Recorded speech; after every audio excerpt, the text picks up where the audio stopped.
बिस्मिल्लाहिर्रहमानिर्रहीम। आज हम बनाने लगे हैं रमज़ान स्पेशल इमली की चटनी।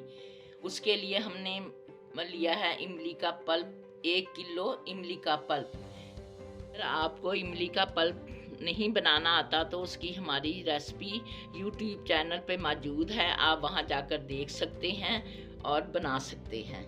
अब हम इसमें तकरीबन 1 किलो चीनी डाल देंगे और इसे पकने के लिए रख देंगे। अब हम बनाने लगे हैं, इसमें डालने लगे हैं थोड़ी सी अजवाइन, थोड़ा सा नमक, थोड़ी सी आधी टीस्पून से भी कम लाल मिर्च और ये दैड़ा मिर्च, ये इसमें डाल देंगे हम। उसके बाद फिर हम इन्हें मिक्स करके अच्छी तरह से पकाएंगे और इसमें अभी हम कलौंजी भी डालेंगे। इमली के पल्प और चीनी को कम से कम पकने के बाद 15 मिनट पकाएंगे और फिर ठंडी होने पे बोतल में भर के या किसी जार में भर के हम रख लेंगे। ये चंद दाने कलौंजी के हमने डाल दिए हैं, फ्यू सीड।